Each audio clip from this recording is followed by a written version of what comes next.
Welcome to Cybersecurity District, the podcast where we interview the most inspiring minds in the cybersecurity industry. Get ready to meet our next guest in the district.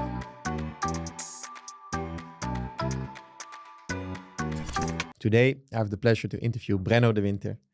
I've been trying to get Brenno on the show for a very long time now.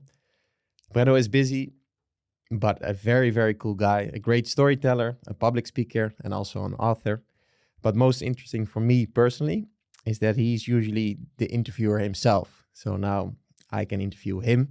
But Brenno has been a journalist himself for a very long time on data protection and information security for many years. So I hope to learn something from you today as well. Maybe you have some tips and tricks. I will skip that. Some tips and tricks. Short introduction. Brenno started his career in the 90s as an ITer, mainly working on Linux. On a very sad and important day in modern history, Brenno suddenly decided to drastically change his career and become a journalist. Many years later, again on an important day that would change the way we look at data protection, Brenno decided to change back to the cybersecurity field, the data protection industry. And now he's held many different positions, also at the Dutch police. His current role is at the Ministry of Health, Sports and Welfare. There he was in a lead also to make the Corona-app that all of the Dutch people had to use. So I'm very curious to hear more about that. But for now, Brenno, welcome on the show. Thank you. I'm very, very pleased. Also, I think it's very cool that you've been running your own business for 30 years, so that you've always decided to be an independent professional. So I really admire that. So cool to have you. Thank you. Yeah.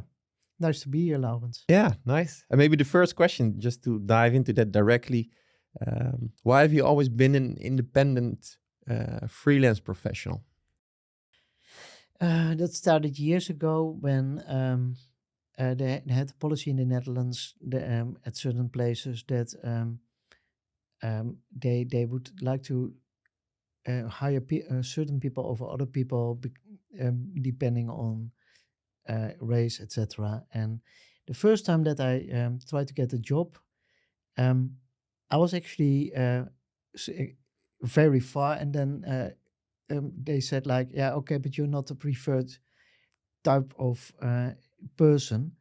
So then I said, well, I've had two Jewish grandparents, so what's not special about it enough? And then I realized, okay, this is not for me. This is and actually, I just tried to try and thought I found out it was really fun to try to get jobs yourself and assignments, etc. And I liked it. And also there's also this liberty that comes with it, which I think is very, very nice. You miss out on certain security, of course.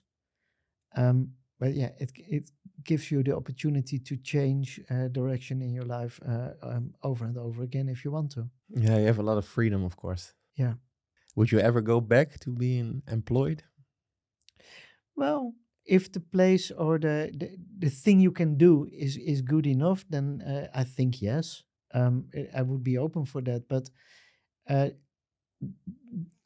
I'm not sure if that ever will occur. But you can't predict. I never expected to be for nearly 4 years now at the Ministry of Health. So yeah. Yeah, now that's also a very cool position. I want to hear more about that later on.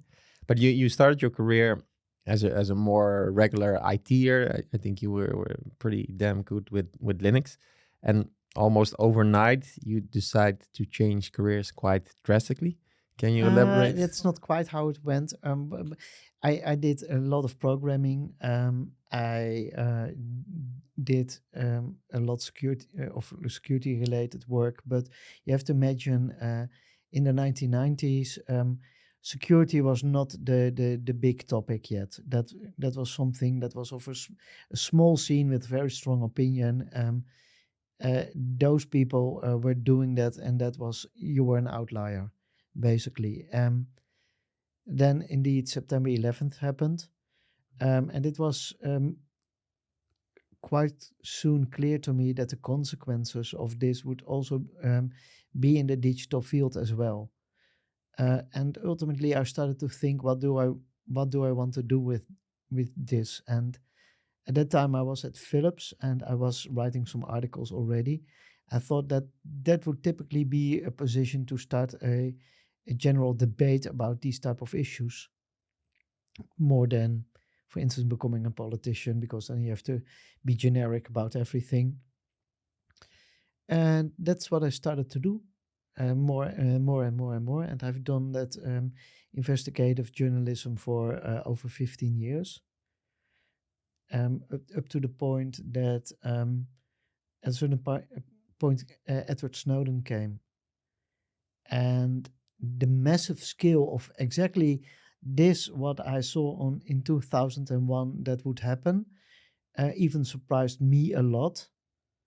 And at that point, I thought like, okay, what can you do to top this? Well, basically nothing. So that is the point where you maybe have to say, okay, it's been good, it's done, it's over. And did you feel at 9/11 that it was really going to change the world already, especially in those first days? If you Nobody knew.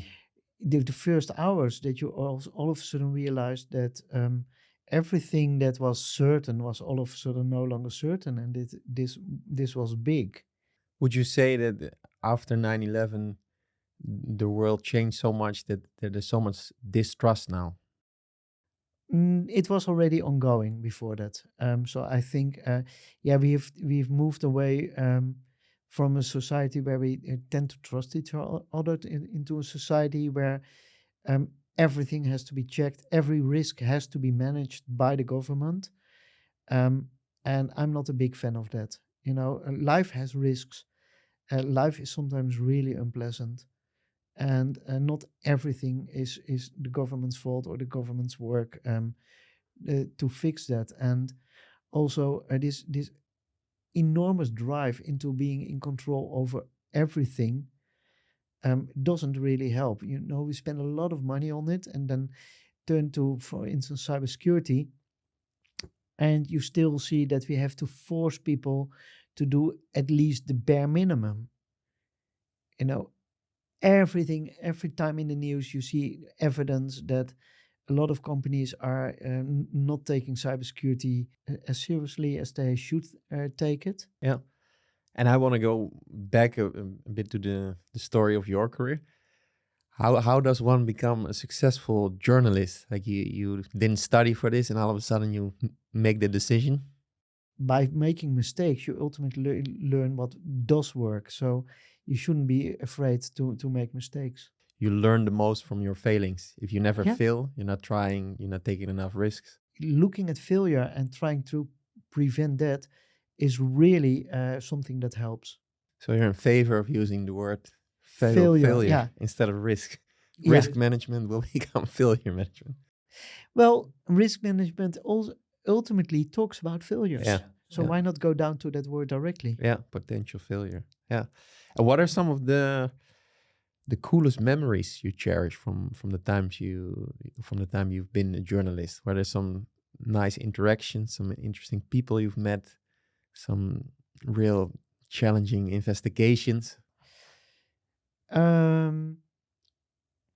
I think one of the coolest moments was at a certain point there was this big hack, DigiNotar. It was a digital, an issuer of certificates. It had been hacked by the Iranians, and it became a big thing. And I was really into that story. And there was this one moment that the minister came out of parliament, Which minister? Donner Okay. of Interior Affairs. And at that point, I was giving interviews, and there were like 6 cameras around me, and he was standing there all alone. And that image has been photographed by a professional photographer. I thought that was a really, really cool moment. That at that point, I realized, okay, and now, for the first time, information security does matter. For now, it's a politician who doesn't know the answer because it's checkmate. And they had to do something. And I doubled down on that by starting a month of vulnerable systems called Leaktober. or in Dutch Lektober, and published on every working day a leak of an organization. And it, I got so many people that handed me examples. That was really cool that we decided silently to go ahead and also publish on Saturday, on Sunday as well. And that gave a lot of panic. And all of a sudden, everybody realized, like, okay, it's not this one failure. It's the whole system that is basically failing. And it ultimately led to a couple of things. And one of the coolest is that they said that, okay, if you want to be connected with the authentication system of the government, DigiD, you have to pass an audit or an assessment. And it's not the strongest assessment, and you can give a lot of criticism, but the single move by saying, like, okay, it's not free anymore, and you have to take a security hurdle before you can be connected to this system, that really made a difference. And I'm still, I have to undergo these assessments now myself, and sometimes I hate them, but then I'm always smiling, thinking like, okay, but this is the point where really something changed in the Netherlands. Super cool. Yeah, that was really cool. Really nice. Yeah. How was it to work as an investigator on these type of cases? Also, if you go really deep and you're dealing with Iranians, did you ever feel like my personal life might be at danger?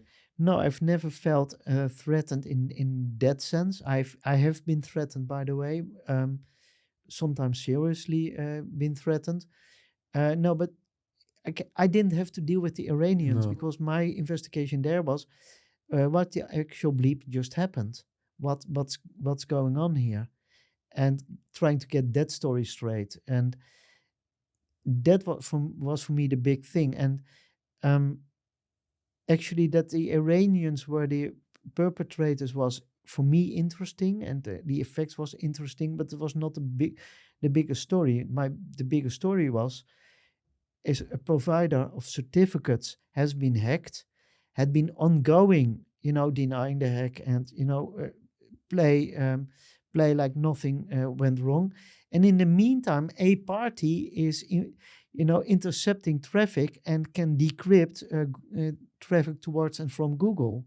That I thought was far more interesting, and also far more worrisome, because if you have got an activist in Iran that has been, whose communication, for instance, Gmail, has been intercepted, that might have lethal consequences.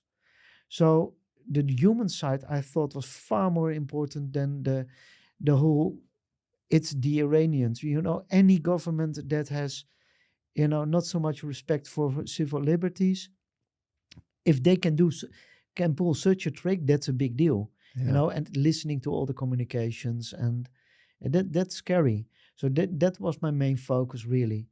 And later on, other journalists went a lot deeper in the political side of things, which is of course interesting. But at that point, that wasn't the biggest. It was, however, really cool to see it become political, and also a bit of a game between the minister and me sometimes. That was funny. Yeah, super cool that you're there with the minister, made it to that level. And I think nowadays we see way more news about the data breaches and what's going on the intelligence level. I think now we really reach a critical point. But in the beginning of your career as a journalist, I think you were posting a lot of good topics. But how was it accepted by the people that you work with and in society? Because it was really the early days. It was hard because sometimes you wrote an article and say, like, okay, so many email addresses had been accessible. Well, you can't prove that it has been abused. That was still the line of reasoning back then. Okay. Or why is it a problem at all that that these email addresses have been leaked? And the whole concept of identity theft in the Netherlands wasn't there yet. In the US, it was already a topic, but in the Netherlands, it was not really a big topic. and slowly, and I think also the sheer number of publications and of course the ongoing stories that this data has been abused started to become a thing. And of course, the biggest game changer I think ultimately was the GDPR, Yeah. because that was the reaction of Europe, like enough is enough, and all of a sudden that forced people to think about it. And then maybe I was wrong. I was still wrong because ultimately the politicians did it and not me. So yeah, It's interesting that you mentioned Europe. I think now recently, also with the documentary from Huub Modderkolk, that's really showcasing how Europe deals with data protection, cybersecurity compared to other world powers. What's your view on that? How do you see Europe battling other world powers? I'm very optimistic on how Europe is doing. What you now see happening is you see l- uh, two big developments. The first development is that Europe is kind of fed up, and you can't say Europe is fed up because there are always a lot of opinions. But the bigger line is currently the standards are open, are accessible. You have to adhere to the standards. You have to prove um, that you're sticking to those standards, and if you don't, you can get a fine. Europe is basically killing all the magic of IT, and I'm very happy that they are doing that. So security is no longer magic. Standards are open, but also you're not that special. So if I buy a cake at a restaurant and I fall ill, the restaurant owner is liable because he sold me the food. Yeah. In IT, it's never been like that, and now um, with the Product Liability Directive, that will change, and it is so logic that, but it has to be enforced. So I think that Europe is doing a great job with the NIS2.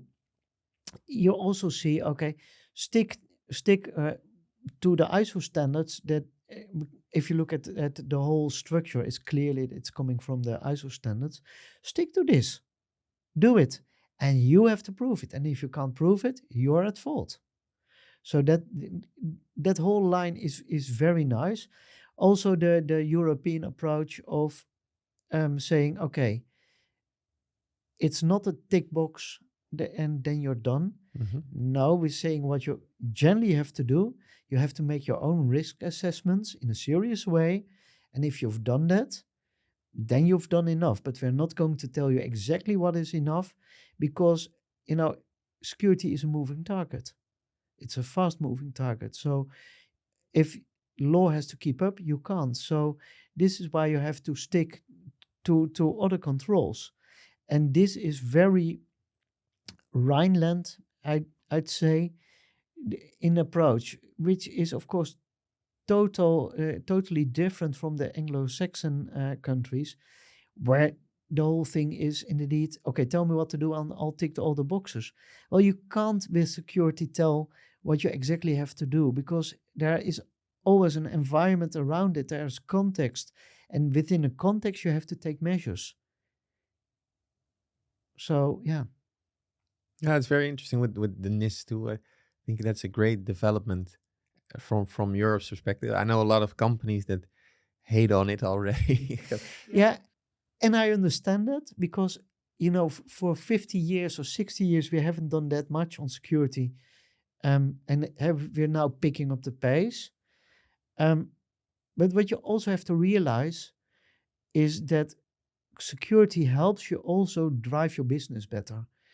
If you look at the standards, one of the things uh, you have to find out in your organization: taken, verantwoordelijkheden, bevoegdheden, tasks, responsibilities, and bevoegdheden would be things Yeah. you're entitled to do. Um, and you have to write down exactly how your organization functions. And why are these standards such a pain? Because organizations often have done that only partially. And I want to go back to the sort of the end of your days in journalism, because then there was another pivotal moment, I believe, in the history of intelligence, where you decide to return to data protection and privacy. What Again, happened? that went slow, a little bit more slow because you I need make some it more time. dramatic. Come on. Okay, it was very dramatical moment of half a year or a year. Now, Edward Snowden came, and it became more and more clear that it showed the entire structure of surveillance that was there, and what's there to add? What's there now to add to make this discussion? You know, it's all out. It's all out there. We've decided it's too big to grasp, so we've left it at that. Then at a certain point, you have to be realistic and say like, okay, this was it. And I planned slowly how to do a retreat out of journalism, how to stop, how to find other work, and pick up your life again. But for me, that was a very it became very clear. This discussion now, about surveillance, that's been done now, and also the movements that I was telling you about, the GDPR and other those movements were already ongoing, so the direction was there already, and it felt like a natural moment to say like, okay, this is it for now. Yeah. Was it also because now surveillance, privacy, it was all in the open? Everybody is aware of it. The journalists Yeah, don't need to and do but it. it was also too big for a lot of people, because what do you need to do against such a structure? And if you see how much money goes into some of the agencies in the world, um, it's not an agency anymore. It's an entire industry. How do you kill an industry? Is Edward Snowden a hero to you? Yeah, I think the, the the the the simple fact that he says like, okay, there's a violation of the U.S. Constitution. Now, I I think is that motive is quite pure. The things that he has disclosed make it very apparent um, that this is something that hasn't been debated properly through the channels. The US had to change laws after that because certain things were definitely uh, a no go. So this altogether makes there was something going down there, and it was big. Yeah, it's great journalism, but it came at a price for him, also It came personally. at the price, yes, because he's now living in a country that I wouldn't like to live in. Yeah, I think I know which country you mean. Yeah. Yeah. But was it also a moment? Okay, then he did it. It's No, out and it about. didn't feel like he did it. It felt like at a certain point you saw how the discussion went and how other media were picking it up or not picking it up. Um, One of the most striking things was at a certain point in Germany, people realized, okay, this is big. And there was this parliamentary inquiry about it, about espionage. We started in that same period an inquiry about a parliamentary inquiry about the acquisition of a train that was too expensive.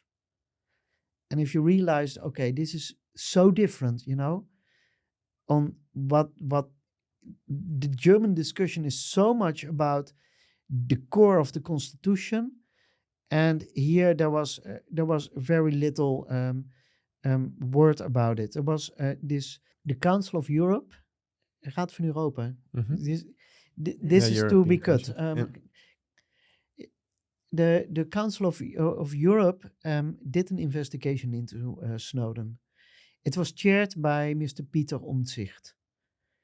And when his report came, all nations in all member nations had either television interviews, radio interviews, etc., except the Netherlands. And I was the only one who wrote an article on this report in the Netherlands. That's bizarre. It is so incredibly big. It goes to the fundamentals of your democracy. It is raising the question: how are we dealing with technology? What is acceptable and what isn't? And the conclusions were that it was not in line with the human values that we have in Europe. What the report made very clear was that privacy, the right to a fair trial, the right to free speech, were being violated by these measures, and it was unacceptable from a human rights perspective.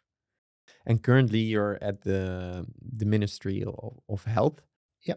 And you've hold many different positions, but one I really find particularly interesting, and that's the one where you acted as the sort of the security and privacy lead for developing the Corona app and rolling it out to the Dutch society. Which comes, of course, with a lot of stress, and millions of people have to start using that application. I really felt that changed a lot about how Dutch people deal with privacy, and everybody had to start using. So, for instance, with the contact tracing app, Corona Melder, the promise was, we won't follow you. You won't be followed. And this is really how we designed the app, how we made sure that it was technically impossible. You have to imagine that contact tracing is something that generally is not anonymous. If you have like regular diseases that are infectious, Yeah. so for instance, take whooping cough. Whooping cough, you get a whole conversation: where have you been, who have you been in contact with, and then the municipal health service will call people like, are you aware that you were down there, and would you come in for? That's how normally it works. So now there was an app who does this as anonymous as possible. Part of the technology was delivered by Google and Apple. That was also an interesting discussion, because big tech must mean no privacy. But the cool thing was, big tech also meant that the Dutch government could not approach these codes. And big tech was keeping the government away from these codes. They themselves couldn't approach it, so it was actually an extra secure layer. What was also fun is all the security audits that I organized, all the security assessments, and at a certain point there was a FOIA request done, and the code review was also released in this. That was already released, but the mail that I made to send the code review to the CIO, I made a joke, because one of my questions to the company was that investigated us: did we build in any backdoors? Go look at the source code and tell me if we built any backdoors. So I, as a joke, I wrote to the CIO, hey Ron, amazingly, we've got to build the backdoors, smiley. And then you read that back with the FOIA, so you can also see the proof that I'm happy that I now have hard proof that we didn't build any backdoors. We had, for every version that we gave out, a notary would verify the process, so that we had a notary statement for each release that said like, okay, this source code is really what ultimately will end up on your phone. In our process, a notary verified that to make absolutely sure this is trustworthy, and that was cool. And we discussed a bit your career journey so far, but I'm very curious, what is next for you? Do you have some big dreams? Do you want to leave a certain legacy?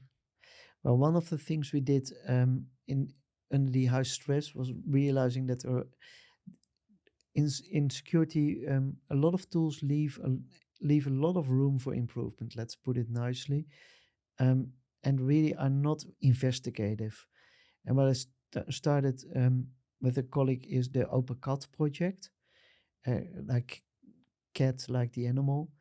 And what we do is basically deliver reports that make undeniable, of deliver undeniable evidence of certain investigations that have been done, if you're sticking to standards or not. And that has helped out a lot during the pandemic, but it delivers now also for the NIS2, for instance, the reports that a lot of organizations will need. And the cool thing is it's all open source. So that's one of the things that I hope that I'll be involved in further. And for me personally, what do I want to do for the next couple of years? Besides OpenKAT, I don't know yet exactly. It's something that I haven't been busy on. And again, I'm now still working at the Ministry of Health, helping on the NIS2, and getting that to a good point. And the second thing I definitely working hard at is doing a lot of investigations, but also making standards on how do you do an investigation, because in IT a lot of things haven't been written down yet properly on how to do things, and then you create mysteries again, or in I dislike that. There is, IT is ones and zeros, and hopefully later on also qubits, but it's not magic. And let's not treat it like it's magic, because it isn't. I like that one. Yeah. Maybe we make it too complicated. Yeah. I think that's Well, we love to make things complicated, and you see, for instance, that with things as AI, cyber, those type of words, we try to introduce magic because we do thingies, and give me a lot of money and I'll do thingies for you. But in the meantime, we still have to have systems that do normal stuff in a good functioning way, and magic doesn't help. yeah. I remember you said it before that you're not a fan of the word cyber, and I No, think it can also be considered as a buzzword. Yeah. it is a buzzword because for nobody knows what it means. And then think about our society. Our society has been built around rules. You know, everything is legal. In legal, you want to define things, and now you're implementing that in systems that have, if there is a definition already, uh, then that's quite something. But for instance, the definition of cyber is as vague as it gets. For some um, it is anything that has to do with internet. For some, it means governing and steering. Um, what are we talking about? So I work in cyber. So what do you do? And stop this whole bullshit, because it doesn't help organizing your company. All this fake shit doesn't help us. It's good to say it out loud. I'm happy It somebody. relieves. I see you're loosening up. That's great. Your career has brought you really the last 30 years on different places. You met, I think, a lot of people, from ministers to people from Google and etc. What are some tips and tricks you would like to share with young professionals that want to start a career in security? Stick to yourself, and also try to really understand what IT does. But if you're in security, the basic concepts, and be proud if you're working in security. It's not trivial. It is what keeps our society going every day. So stick to that. Beautiful, powerful. What did you still use from your days as a journalist? Oh, I use still my investigative techniques. Um, I'm still using interview techniques. Um, I watch a lot of people. Are they telling the truth? Are they not telling the truth? So body language, I think, is something that is really important. And sometimes just think on, okay, wait, in a different context, what would this mean? And then also on how do I sell a story? Because security is always selling your story, because people don't accept negative news that easily, and spending money is considered to be negative for a lot of people.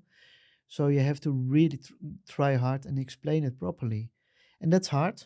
And also, I think interviews techniques are very important. One of the things that I see a lot of people do, and I made that mistake also many times, is say, I think that. Well, it's not about what we think, because we're dealing with ones and zeros. There are facts.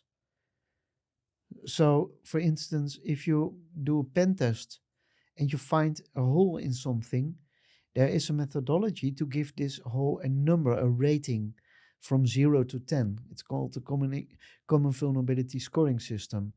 Use it, because it's not you who's saying it, it's those large group of professionals who have worked here very hard on, and now you think you're trying to sell me the story that you know better than all these specialists. What makes you a specialist? And then you have a different discussion and different debate. And place yourself outside of that debate, because it sometimes is a jungle out there, and IT professionals are really being attacked if the answer is something that people don't want. Or if you say like, okay, we looked at it, we found this and this, and here's the proof that you have this leak. This is the scoring that matches it. And for instance, have a baseline. I would say with CoronaMelder, it was, if you've got a CVSS score 4.0 or higher, we will not go live. And that's a very simple rule. So then you can say, if it's 4.1, oh, sorry, can't go live. Yeah, I think that makes sense. Did you Yeah. hear? You do, yeah. But, I have the opinion that that type of It's the communication. same. It's also, I have the But that opinion. communication makes it very hard, because then it's very personal. But this is the context, these are the rules. And if somebody starts to deny, one question that I ask very often, what makes that you say this? Let the other side explain why they are saying this. And in many cases, it will turn very silent. And that's enough. And ultimately, the last skill that is very important, you won't win all your battles. So if somebody wants to go live with a broken product and you've warned them, let it go. Don't lose your job over it immediately. Let it go. It's not your decision anymore. Okay, Brenno, for the last question, and we ask every guest this same question. If there's one signal message that you can send to all the CISOs across the world, what would this signal message say? Help. That's very positive. Help you? Or just help. They need help? I think we all need help. Then there's plenty to do. Yes, and we should, stop this debating the tiny little details. The problem is so big. There's so much load. Stop, nagging about these trivial issues and just start to help. Beautiful. Let's wrap it up. Very nice. How did I do as an interviewer? Oh, you're still sitting there, so apparently very good. I'm not sweating. I didn't get punched. So I'm still feeling good. Yeah. Thank you. Did well. Thank you. It was a very nice session. Thank you.